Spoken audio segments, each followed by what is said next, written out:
الحمدللہ رب العالمین والصلاة والسلام علی سید المرسلین وعلی آلہ وصحبہ اجمعین، اما بعد۔ آج کے درس میں ایک بار پھر ہم انشاءاللہ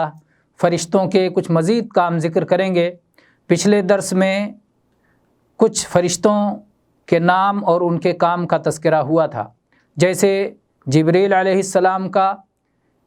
میکائیل علیہ السلام کا، اسرافیل علیہ السلام کا اور ملک الموت کا ذکر پچھلے درس میں ہو چکا ہے۔ آج کے درس میں ہم انشاءاللہ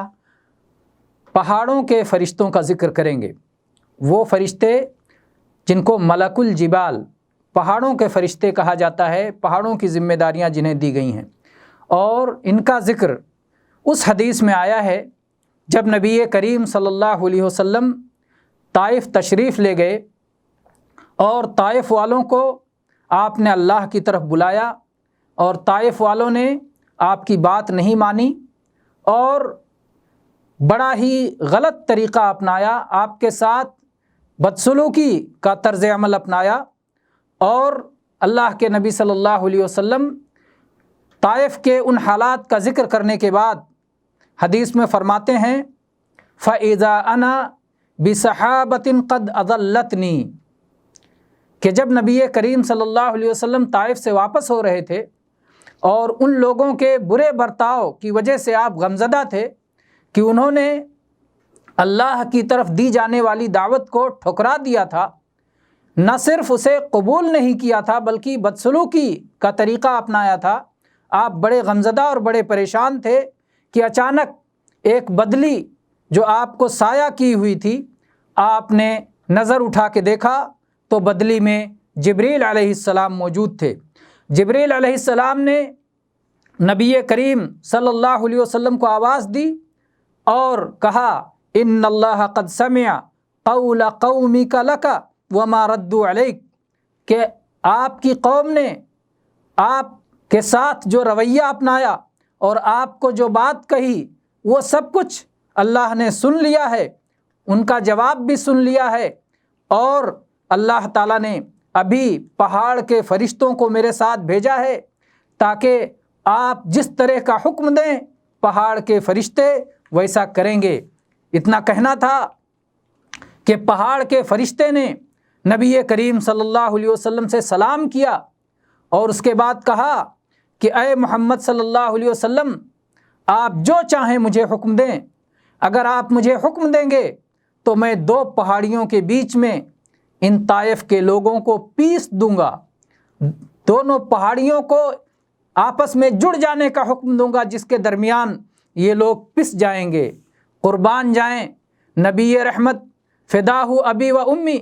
فرماتے ہیں بل ارجو ان یخرج اللہ من اصلابہم من یعبد اللہ وحدہ لا یشرک بہ شیئا۔ اللہ کے نبی رحمت صلی اللہ علیہ وسلم نے فرمایا کہ نہیں، ایسا مت کرو، پہاڑوں کے بیچ میں انہیں نہ پیسو،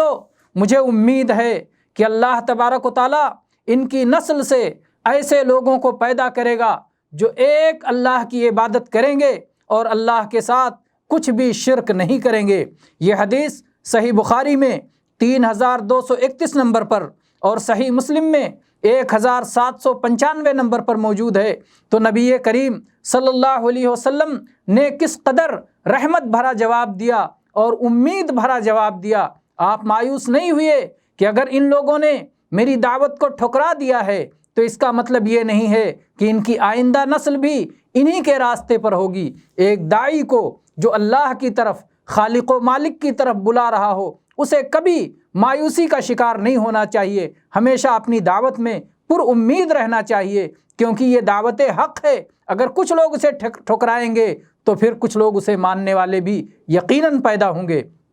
اسی طرح سے وہ فرشتہ بھی ہے جس کو اللہ تعالیٰ نے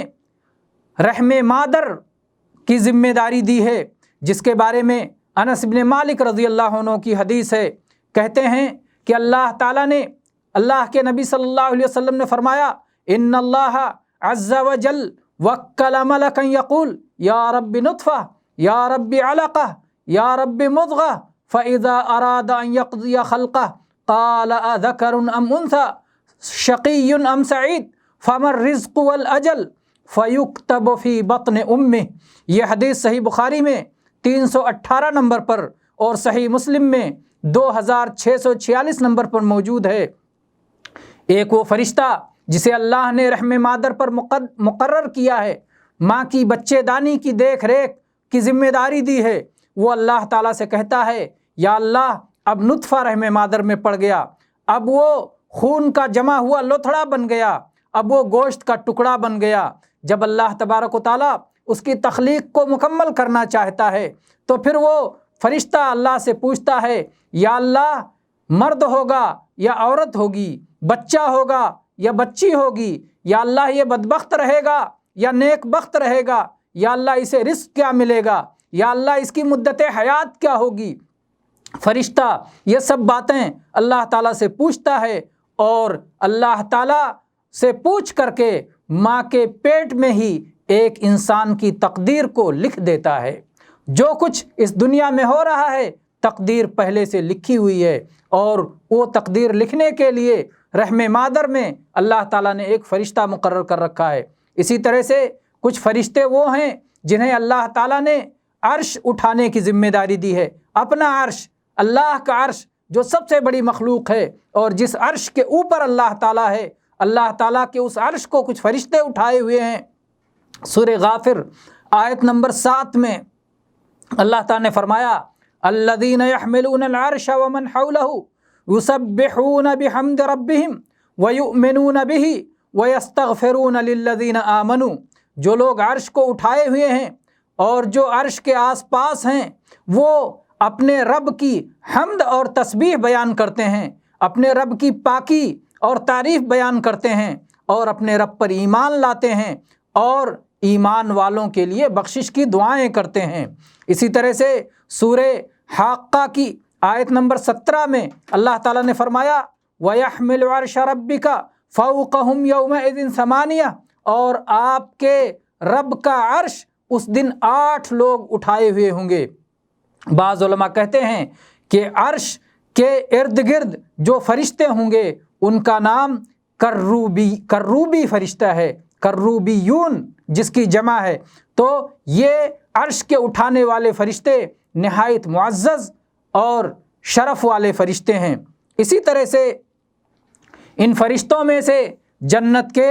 خازن بھی ہیں، جنت کے ذمہ دار، جنت کے منتظم اور جنت کے داروغہ بھی ہیں، جن کا ذکر قرآن پاک میں سورہ زمر کی آیت نمبر 73 میں آیا ہے۔ اللہ تعالیٰ نے فرمایا وَسِيقَ الَّذِينَ اتَّقَوْا رَبَّهُمْ إِلَى الْجَنَّةِ زُمَرًا حَتَّى إِذَا جَاءُوهَا وَفُتِحَتْ أَبْوَابُهَا وَقَالَ لَهُمْ خَزَنَتُهَا سَلَامٌ عَلَيْكُمْ طِبْتُمْ فَادْخُلُوهَا خَالِدِينَ، کہ جو لوگ اپنے رب کے پرہیزگار بندے ہیں انہیں جنت کی طرف ٹولی ٹولی اور گروہ گروہ لے کے جایا جائے گا۔ جب وہ جنت کے پاس پہنچیں گے تو جنت کے دروازے کھلے ہوئے ہوں گے اور جنت کے منتظمین خزنۃ الجنہ، جنت کے ذمہ دار، جنت کے داروغہ ان سے کہیں گے سلام علیکم، آپ سب پر سلامتی ہو، آپ پاکیزہ رہے، آپ ہمیشہ ہمیش کے لیے جنت میں داخل ہو جاؤ۔ اسی طرح سے اللہ تعالیٰ نے سورہ رعد کی آیت نمبر 23 میں ارشاد فرمایا جنات عدن يدخلونها ومن صلح من آبائهم وازواجهم وذرياتهم والملائکۃ يدخلون علیہم من کل باب، کہ ہمیشہ ہمیش کی جنت میں اہل ایمان داخل ہوں گے اور ان کے باپ دادا میں اور ان کے جوڑوں میں جو نیک رہے اور ان کی اولاد میں جو نیک رہے سب ان کے ساتھ داخل ہوں گے، اور ہر دروازے سے فرشتے ان کے پاس آئیں گے۔ تو اتنے سارے فرشتوں کو اللہ تعالیٰ نے جنت کے نظام کے لیے لگا دیا ہے۔ اسی طرح سے کچھ فرشتے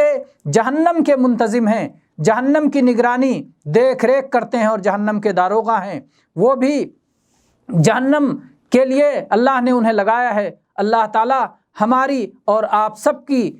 جہنم کے آگ سے حفاظت فرمائے، آمین۔ ان فرشتوں کا نام زبانیہ ہے، زبانیہ، اور ان میں 19 فرشتے بڑے اہم اور بڑے فرشتے ہیں، ان کے گویا سردار ہیں، اور ان کے انڈر میں، ان کے تحت میں، ان کے ماتحت بہت سارے فرشتے ہیں۔ اللہ تعالیٰ نے سورہ غافر کی آیت نمبر 49 میں فرمایا وَقَالَ الَّذِينَ فِي النَّارِ